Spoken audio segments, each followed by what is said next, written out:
would like to welcome a very special guest to the show today. We have one of the stars of the Ash vs. the Evil Dead TV series, Dana DeLorenzo. Thanks for joining us, Dana. Hi, guys. Thanks for having me. I'm very excited to talk to you all the way across the pond.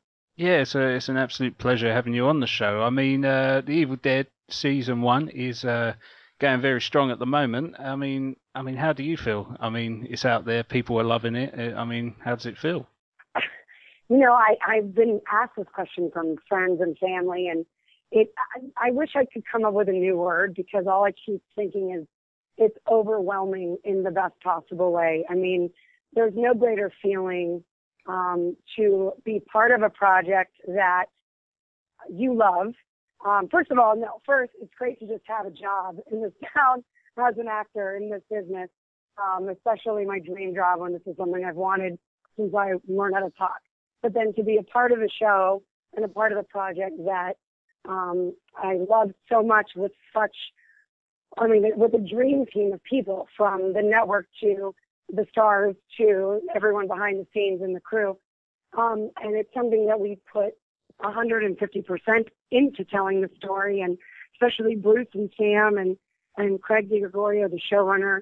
Everyone was just so passionate about telling the story. So everyone involved really gave it their all. So to then have it be received with just as much enthusiasm, I don't even know what to say. It's bloody fantastic. Nice, yeah. I mean, sort of from the beginning. I mean, how did the role come about? I mean, did you audition for it? Did they call you in? I mean, you know what? I had my my uncle in the mob call up Sam Raimi on Craigslist and offered to break his leg. It was one of those things that happened very quickly. And I mean, I've had auditions and callbacks, 14 times for one line on a TV show. And in this case, excuse me, I'm just getting over being sick, so my voice is hoarser than usual, a few octaves lower than usual. I auditioned. I only had 3 auditions. I had the audition, the callback, and then the screen test with Bruce, and it happened. And in the very first audition, I went in, and the first thing I said was, I can't really scream that well, so I don't want to waste your time. And the cast director said, no, well, let's just do it.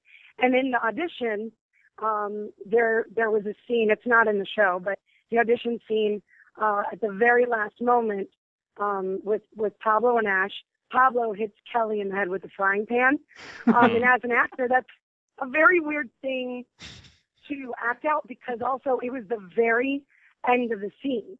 So my last line was before the frying pan hit.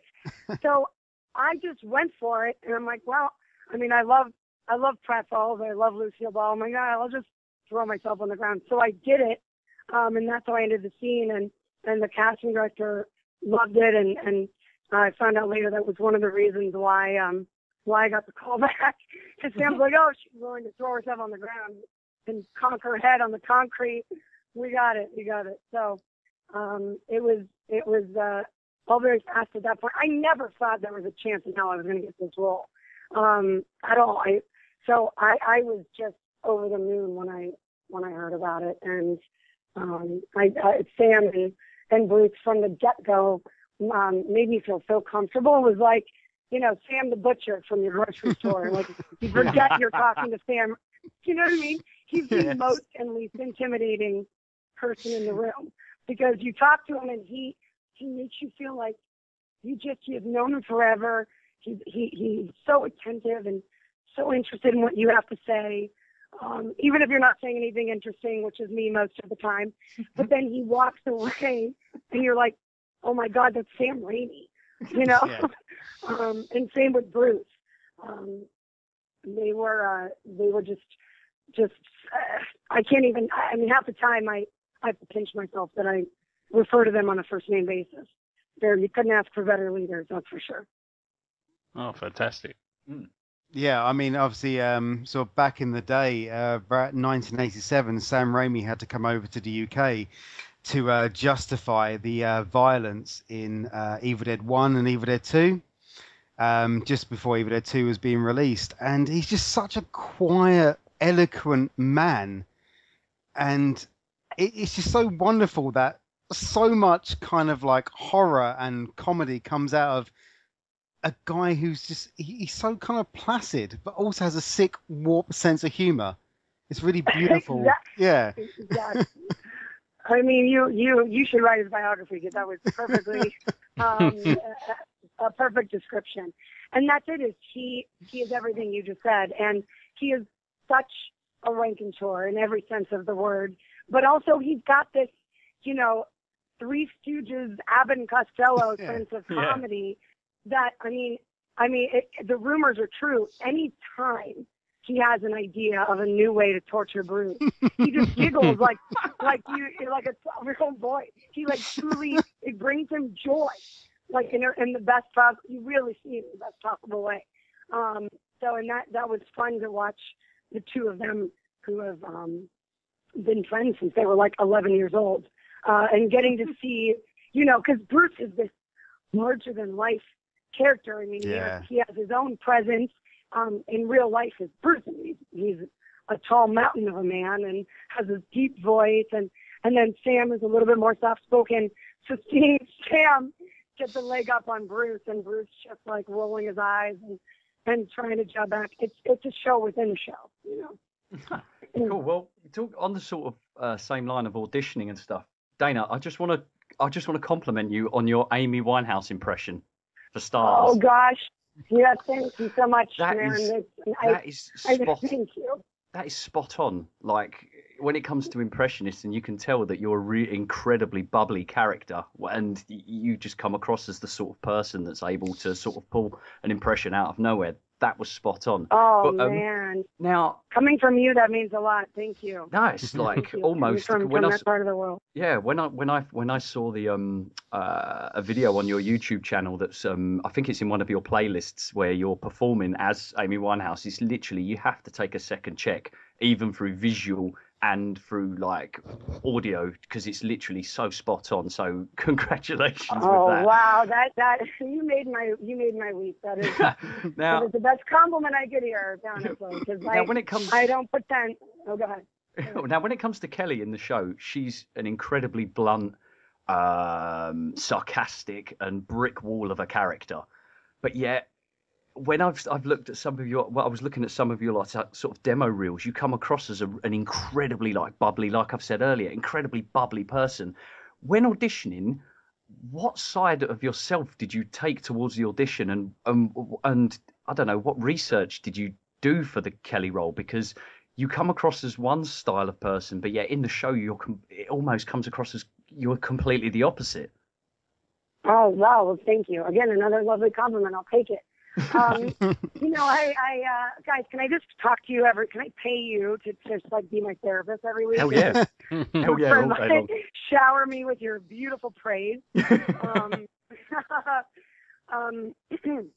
really wish my voice was not so gone. I apologize. In terms of what you're asking, I'll answer first.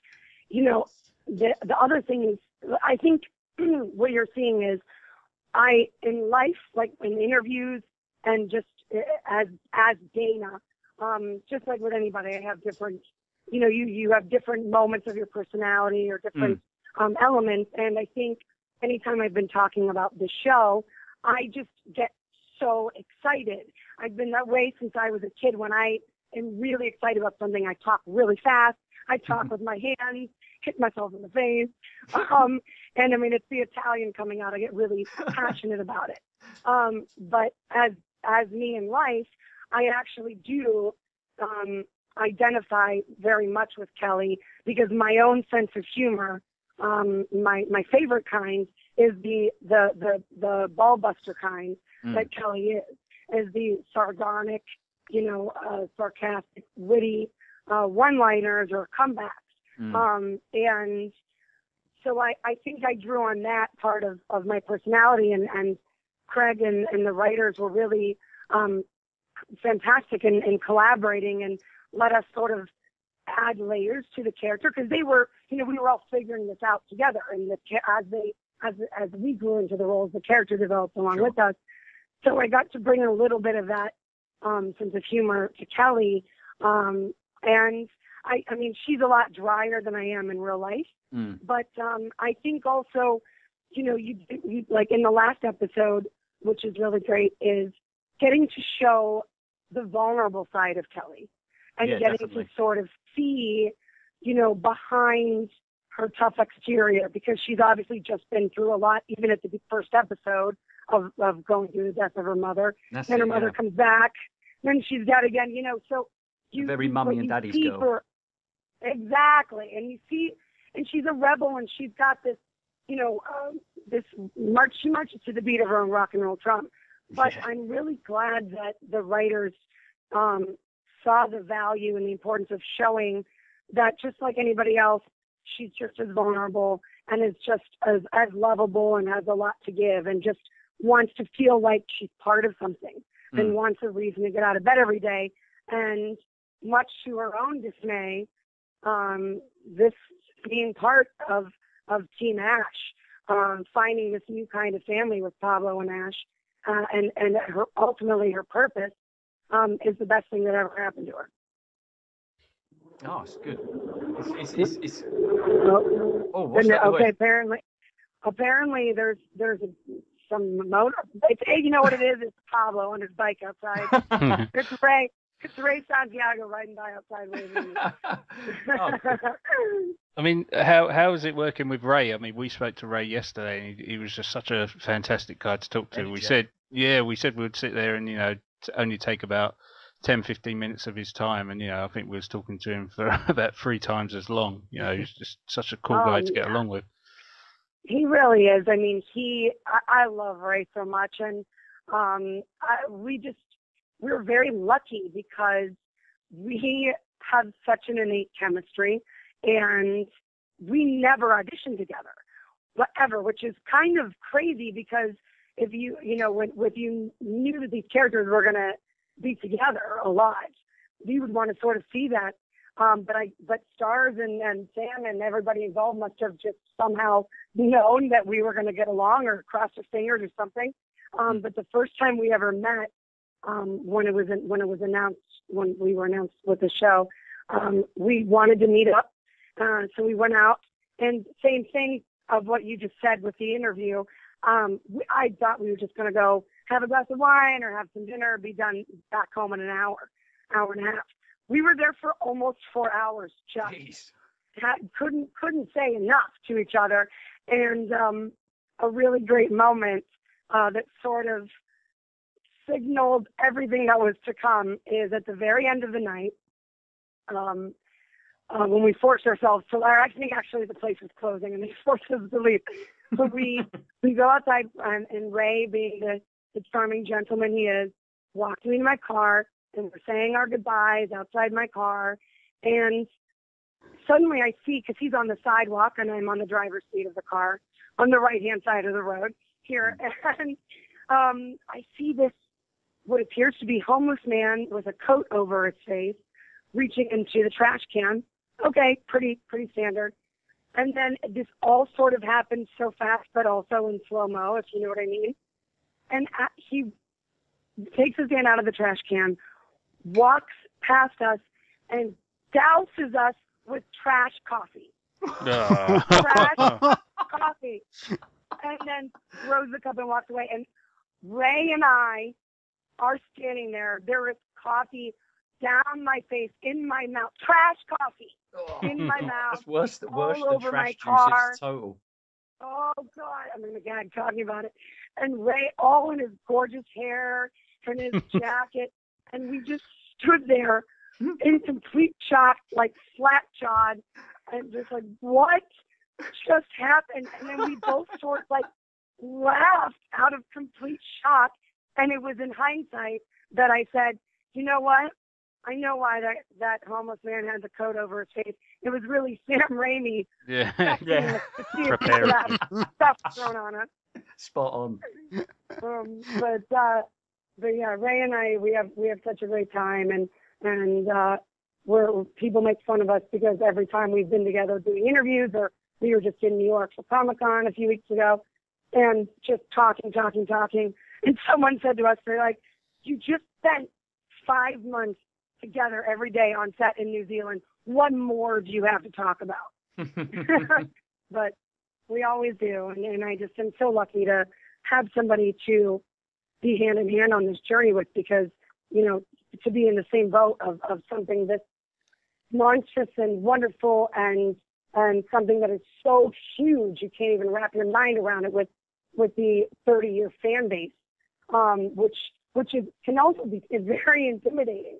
And it's at the beginning, you know, it's a very scary thing because we're new characters, and it's like, oh God, I mean, what if they hate us? What if it doesn't work? You know, we get all those same fears, and it was really nice just to be able to lean on each other.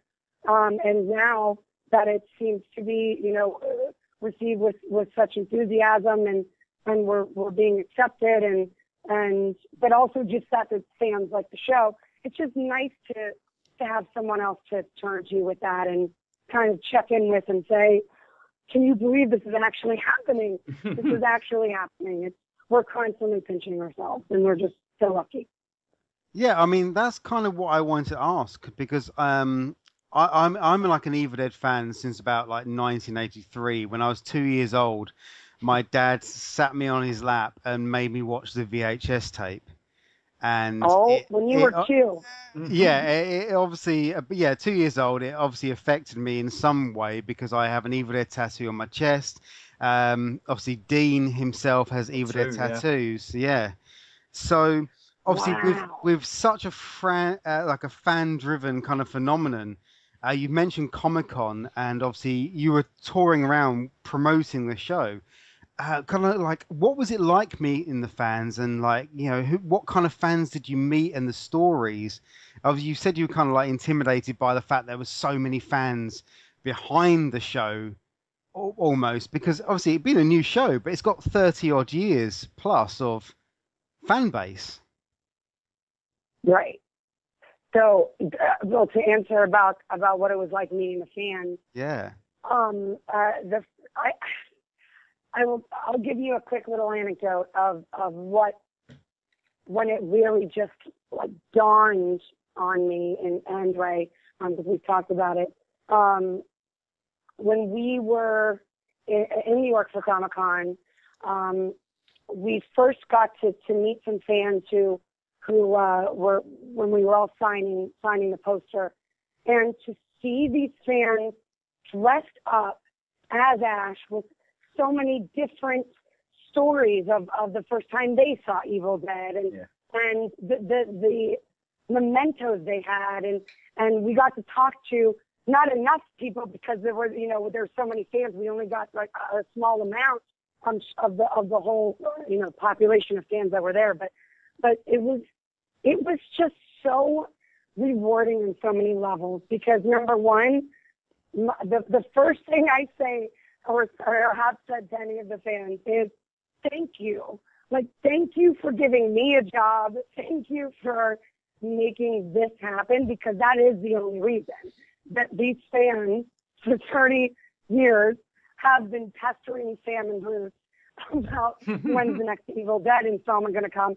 And to the point, I mean, they've said this publicly, like, they just roll their eyes, like Sam's joke is, you know, I'm doing Spider-Man movies, but okay, Evil Dead, I get it. So because of their persistence and enthusiasm, that is even why we're having this conversation today. Not to get too meta, but you know, it really is. I've never seen anything like it. And then to really get to see them on an individual basis, and see each person's story about it. It inspires me. I mean, it makes me so happy that I could be part of something that means so much to so many people, or that just brings joy. That's it. I mean, that's why I wanted to become an entertainer. I mean, that's why at 3 years old, I was putting on shows for my stuffed animals, because I just, for me, just want to entertain and get people to escape for a minute, because I know how much that has helped me in my life, of just wanting wanting to forget about life for a while and just go into some fantasy world.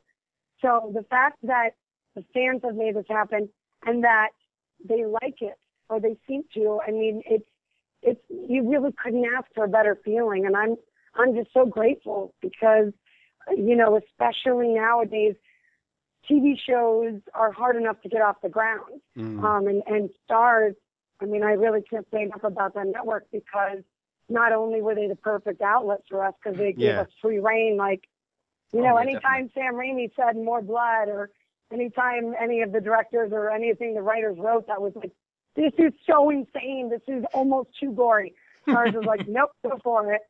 And I mean, to have a free pass to do that is phenomenal. But also the fact that they picked up the entire season, and then before the show even aired here, 3 days before, they picked up season 2. I mean, it's just, I am just trying to ride the wave, and every day I'm thanking my lucky stars, and also, and not to make a pun, but I really am, because this is like the jackpot for someone who, you know, I'm from a little town in Ohio, you know, and it's taken a lot of blood, sweat, and tears to get here, and now my job is to be covered. Exactly the same. Yeah, and my job is to be covered in blood, sweat, and tears. How poetic, you know? It's just great, man.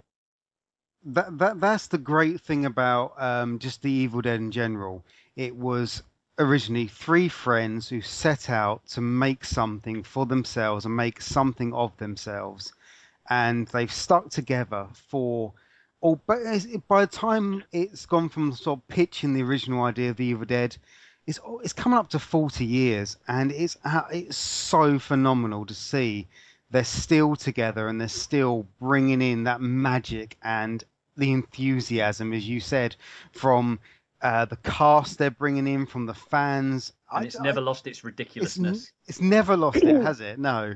No, it hasn't. And you know what? I want to touch upon, you said magic. And that is something I have been saying, that I think what creates the magic, I think the secret sauce to all of this is when you have, like you said, there were these 3 friends that just wanted to make something because they wanted to make something and they wanted to like it. They wanted to make it for themselves because they enjoyed it, and they wanted to share it. I think that has never left, obviously. That has not changed. And so when you bring, now that with everybody on board for this show, from the crew to the music, to all of it, every single person wants to tell the story and is excited about it, and we have a good time doing it. It is a lot of hard work, and some days you're just like, get this dry blood off of me before I lose more skin and hair when every time I turn my neck and it sticks to my shirt. You know, there are definitely tough days, but it doesn't matter, because at the end of the day, you're just so fulfilled with, man, I'm just having such a good time, and everyone had such a good chemistry with each other. And I think that is the magic, is people who get along, who like working with each other, who love the story that they're telling. That's the magic, and that is why I think the show is a success. And I think too, I'm glad to hear that as fans, you feel like it has kept, even in a different medium, from television to from movies to television, and all so many years later, I'm glad to hear that as fans, you guys feel like it's the same. It's just a true continuation. Oh yeah, definitely. Yeah. Which is a lot trickier than you think. I mean, that's a testament to how great these people are. Yeah. Because that's a hard thing to do. You know, how many remakes or pickups of anything can be a true continuation? And I mean, that is a testament to everyone involved, who made it what it is. I'm so glad to hear that you guys like it, especially since you're lifelong fans. I mean, without a doubt. I mean, you look at the remake of Friday 13th, the remake of Nightmare on Elm Street, they weren't very well received, and yet fans of sort of Ash and the Evil Dead series, they've just taken to this. It feels so perfect. And I'll quickly throw in there, it almost feels like the original reboot almost has been forgotten with how good the TV show is. Oh man, that's awesome. And I mean, also we would be remiss if we didn't bring up the main reason why I think it's working, or why. No, I think the reason it's working is because Bruce Campbell is better than ever. I mean, I cannot say enough about that man. No one can deliver a one-liner like Bruce Campbell can. And I have to say, like, on set, I was constantly in awe that he could go from being this badass action hero to the very next second delivering a one-liner like nobody can, and then going back to being an action in the scene. That's a very tough thing to do. And I feel like Bruce has created his own rhythm and his own style that is so unique to him. You know? And you know, in life, Bruce is exactly what you hope Bruce Campbell is, only better. Because he is that funny off camera as well. I mean, it was almost impossible not to break. And I think Ray and I definitely did many times, just like cracking up in the scene, because he would often like throw out an improv line and just keep the jokes coming off set as well. And speaking of impressions, one of his very hidden talents is he's awesome at impressions. His John Wayne is spot on. He just played on. He done that on the Nerdish podcast. Yeah. Oh, yeah. Awesome. I mean, he is just an all-around hilarious and very talented guy. So we couldn't have better footsteps to follow, and just watch him and learn, and that's it. I mean, Dana, I mean, you're a very attractive woman, and but do you? All right, Sam, hold on, you got a ring in your finger, mate. Yeah. Whoa. So what I was going to say is, I mean, as a very attractive woman, do you ever feel intimidated going on set and having to stand next to Bruce Campbell, who is, a very handsome man? The most attractive woman. He's the most attractive. Yeah. Well, he did write the book, Ray, How to Make Love the Bruce Campbell Way, didn't he? Yeah. Exactly. It is on my nightstand table as we speak. I whisper sweet nothings to it every night. You're very sweet. I don't, it's hard. I appreciate that you think that I'm coming from a different place, because I see myself without makeup. So that's a whole other therapy session, you guys. That's a whole other therapy session. But in terms of intimidated, yes. I mean, of course I was intimidated going into it, because, like I said, he is such a presence and an aura. And I come up to about his hip.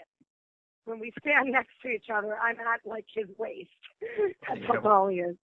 But yeah, he is aged very well, and he is just as handsome as ever. Like, I mean, when I saw Army of Darkness way back when, and then when I watched again, to remind myself to prepare for this, I was like, damn, Bruce Campbell, you're looking great. I mean, he's got it. I know that they make jokes of Ash being like older and fatter, but he's got it. So yes, it is intimidating. It is intimidating, but he's Bruce. He's the man. So you just sort of like sit back and on. You're like, oh man, why is your hair always perfect? Do you ever have a bad hair day? He's just like a piece of art. You could just look at him all day long. Was it? If you'd like me to set you up on a date, I can work on it for you. Yeah. Clearly, Sam. Not sure how my wife feels about that. But, I'll put in a good word for you. I'll be your wingman. I'll be like, so Bruce, we're three guys that are intimidated by your beauty. Yeah, okay. Set us up on a date. I'm cool with that. Yeah. Okay. All right. Perfect. I'll work on it for you. Who spends more time in makeup getting their hair done, you or Ray? Oh, good question. Or even Wow. Prince. Oh, Even Prince for that matter. Definitely Ray. Definitely Ray. Definitely Ray. Definitely Ray with the hair. Man, that hair. I told him, I'm like, you better get insurance on that hair, man. Yeah. Now, talking about like on set and stuff, going into makeup and that, how exactly does a day go on set of Ash vs Evil Dead from the get-go, from being picked up to lights out, finishing for the day? How exactly does it pan out, Dana? Oh, wow, that's a great question. No one has asked that yet. I love that question. So it's different because, it's different for me than with the boys because most of my scenes were with Ray and Bruce. So I had the lucky job of needing, hair and makeup because I'm a girl. And so I got to be picked up right at the crack of around 4 a.m. when it's still pitch black out. Sometimes earlier. If it was 5 a.m., that was a sleep in for me. So that was tough because I'm a night owl. But you wake up, you get that coffee going. So I get picked up very early in the morning, driven to set. And sometimes, if we were on location, like outside, for example, some of those places were an hour away. So it depends on the drive. But on average, you get there, you do hair and makeup I was in hair and makeup usually for a little over an hour. And then you have some breakfast, and then you change, and then you get Mike, and then you put on, like, Kelly wears a lot of jewelry, and which is a fun little Easter egg too, by the way. Remind me to tell you about Kelly's ring. Fun little Easter egg for people to watch out for if you guys want to get in on it. But then it depends on what we were shooting that day. If it was a clean day, then we're done and we start the scene. If it was a blood day, and if it was something where the blood has already been established, then we go to the blood cart, and they get that blood on you. And my God, I know what Picasso's canvas felt like a Jackson Pollock actually, because there were so many different ways that these makeup artists would put on blood. Sometimes it was, truly just getting a paintbrush and splattering it. And this isn't like, I'm not talking about when you see it happen in the scene. When you see it happen in the scene, it's actually happening and it's gouges of blood, as you saw in the last episode. But if there's still like blood on her face, they put it on, and then we shoot, and we eat lunch for about an hour, and then we shoot, and then we get home, and it's nighttime again, and you usually get new lines for the very next morning that are changing or just adjustments. And by that point, it's like 7:30 when you get home, and I, make myself some peanut butter and jelly and read my lines and pass out. So that was pretty much the day in the life, and I loved every minute of it. So I don't get up at 5 a.m. for fun, but I will get up for 5 a.m. for the work because I love it. And the only tough part was if it was a blood day, like the scene in at the end of 2 when Kelly's mom gets her head shaved off. Oh yeah. That was a day that I unfortunately for me was wearing a very flash dance open sweatshirt, so that like hung off the shoulders. So when they took the snow blower and blew the blood on it, I don't know how else to describe it. It's like or maybe a better way, I don't know, if you could picture a manual lawnmower. Yeah, I don't know. I don't know. Something it was more of a like case that of violent, it sounds. Yeah, they actually, they chop us up and it's our real blood. No, they like cranked it. They cranked it on us, and they just kept going and going and going. And then just for fun, we did, probably 3 more takes, just adding more blood. Well, that was a day that there was not an inch, and I mean not an inch of my body that was not covered in blood. Sam. And similar to if you wear leather pants and you sweat and then they stick to you. So in that sense, once the blood dried, like down my, it was in my bra, it was in my, you don't even want to know. And getting the blood on is not the tough part. That is not, it's really not the worst part. Like I mentioned earlier, the worst part is when the blood dries. That's going to be my book. When the blood dries, not to be confused with when the bell tolls. Yeah, branded. When the blood dries, because it becomes like a wax, but not like a soft, sensual candle wax. It is like like imagine sandpaper wax, and then then every time you turn your head, it rips your skin. It's like, oh my God. And then trying to get it off. I'm telling you what, NASA couldn't come up with enough chemicals to get that off. I challenge, NASA, they put people on the moon. Let's come up with how to get the blood off sooner. And this because is like, this is all part of Raimi's on-set torturing, or is this just an added bonus? You know what? We will never know. We will never know. Sounds horrific. I don't know if I have no idea. I wouldn't doubt that it's part of the, have fun getting that off. I mean, I did figure out, though, I think by the end, the secret recipe is, most of the time, is shaving cream, rubbing alcohol, and probably 4 to 5 showers. 4 to 5 showers. And then, but the best part, this happened on so many occasions. So, like, let's say it's a Friday, right? It's a Friday, and we're not shooting, let's say we're not shooting Saturday. So, Friday night, okay, after a long week. So, hey, let's all go out to dinner. Go to the steakhouse. So, so we take the, 4 or 5 showers, wash hair, blah, blah, blah. And then we go, and we're sitting there in a nice booth, got my nice outfit on, and then the waitress comes up, and she's like, hi, what can I, and she looks at, in complete horror and just staring at, like, my neck. And then I look and I realize, oh, missed the spot. And I'm like, yeah, oh, crap, that person I murdered earlier. Yeah, exactly.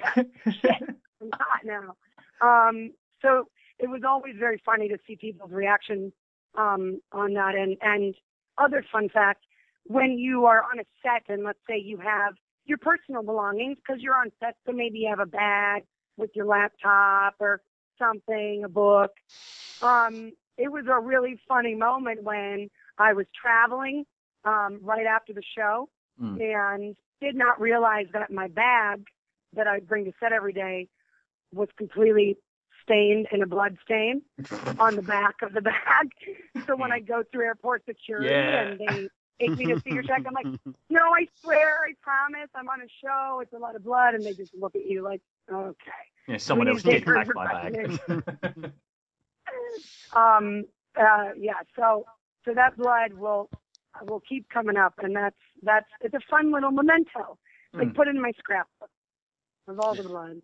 Yeah, all I can think about is with the sort of leather and sort of like trying to take it off with the shower cream and the shaving foam is Ross from Friends, that scene where he's trying to get the leather pants off. Exactly. That's exactly what I was thinking. Exactly. We are on the brain phone, my friend. Yeah. That is exactly it. I can't even tell you. And also, like, then, it was the first time I took a shower from the blood. It's very disturbing in its own way because you're looking at the water down the drain and it's just blood everywhere. It is so weird. It was so weird. And then now, though, I wouldn't say that I was ever super squeamish, but blood wasn't always, my favorite thing, like real blood. But now I am so unaffected by blood to the point where no, this is like a serious, it might actually be a problem because I went with my best friend on vacation when we wrapped the season of shooting, and I was swimming in the ocean. It was like actually a lagoon, so there were it was pretty shallow, And there were a ton of big like coral and rocks, and we were snorkeling, all that, just a fun time. And so I'm swimming out because I wanted to go get some water, and I scraped my leg on something, a rock, I don't know. And I go, oh, that hurt.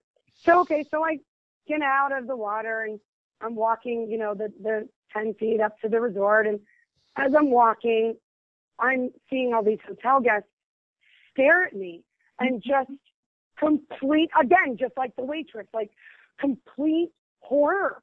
And I'm like, oh my God, is my top up? Did I lose my bottoms? Like, so I look down, and my entire left leg is just red, like front to bottom, side to side, completely gushing blood. But God. Literally it looked like I was wearing like a knee high of red. I don't know. And I look down and I go, oh, guess I cut myself. And just shrug. And then, but the looks on their faces. So then I walked up. There was like a little outdoor shower. I'm like, I guess I should rinse this off so people aren't disgusted while they're drinking their mojitos. And my best friend was like a few steps behind and came up, and she's like, oh my God, what is wrong? You're bleeding everywhere. I'm like, yeah, it's fine. She's like, no, you need stitches. I could see the inside of your leg. I'm like, yeah, it'll be fine. You just say, yeah, it's okay. I'm on Ash vs. Evil Dead. It's fine. So this is not a normal day for you? Exactly. And she's like, I don't like how you are not even fazed by this anymore. Like, you might be seriously injured. I'm like, yeah, put a band. I'll get a Band-Aid. I'm fine.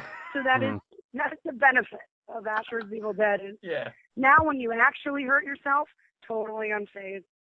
Yeah. Totally unfazed. Oh, brilliant. Hard as nails. I mean, Dana, you said ask you about a little Easter egg about the ring.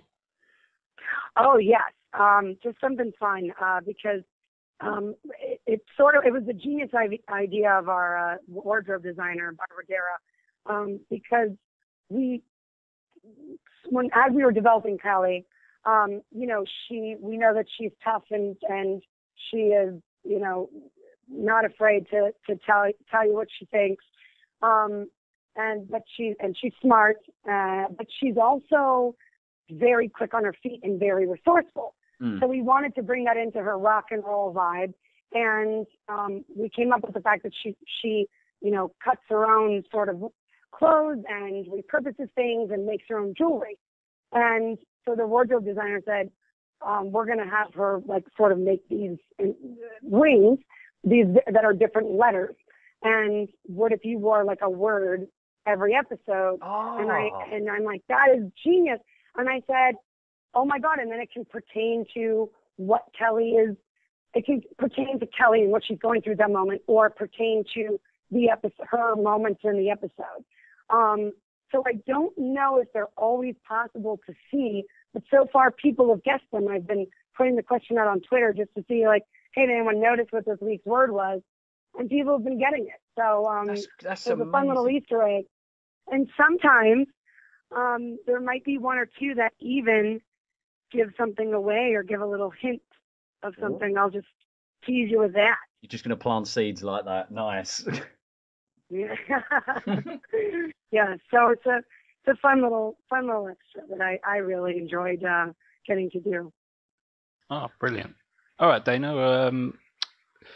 I think we'll wrap it up there. We'll let you get on with your day. I mean, we really appreciate you coming on and talking to us about Ash vs. Evil Dead.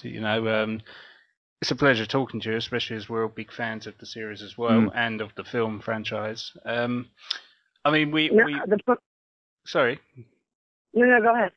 No. What I was saying is, when we spoke to Ray yesterday, we said, we'd love to have him back sort of when the season's wrapped, and for a season wrap up / season 2 preview. Maybe if you're more than welcome to come back, maybe we can get you guys on together.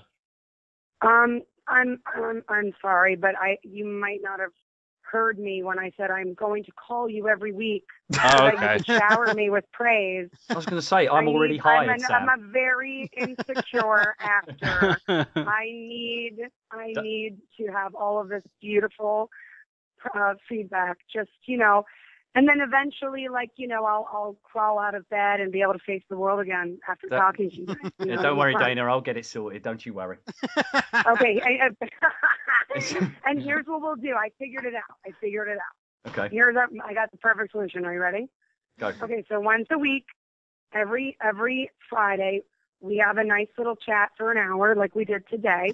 Yeah. And then in return, I will continually pester Bruce to go on a date with you guys. Deal. Well, Deal, we deal, can't argue deal. with that one at all, can we, really, to be honest? I mean, no promises, but I will pester him because if we've learned anything, pestering works. Pestering works. God, So, you crack me up.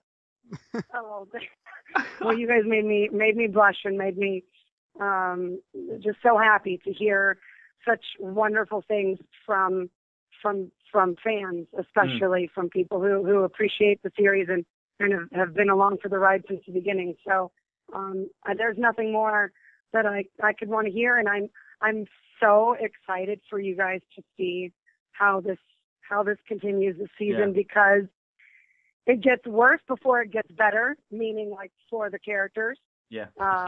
Definitely for the trio, and it is just when you think like, they'll never be able to top that with the blood, just wait.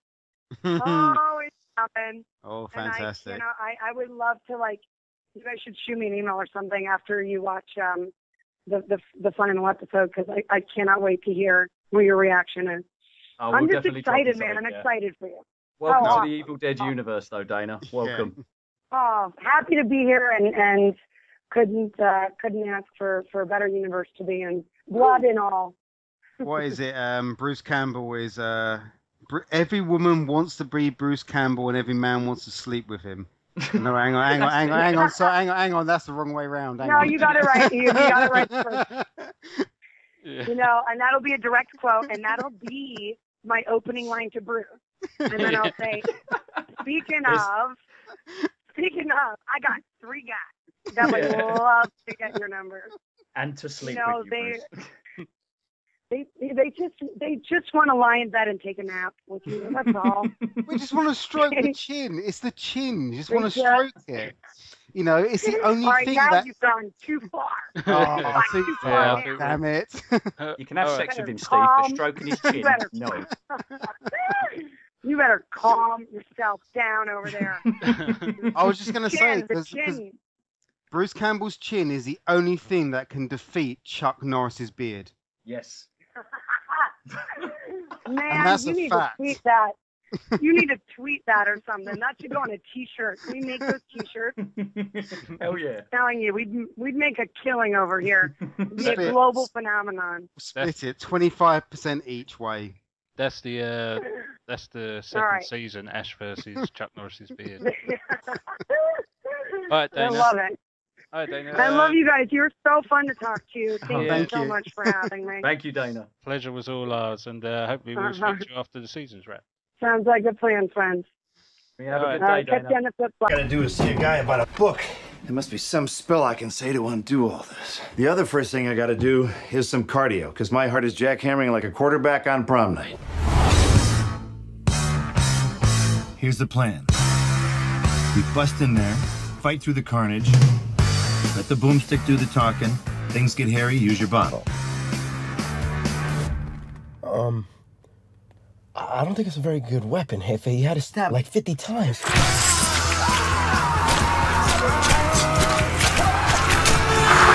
I was sharpening it for you. Now, come on. You ready? I'm ready.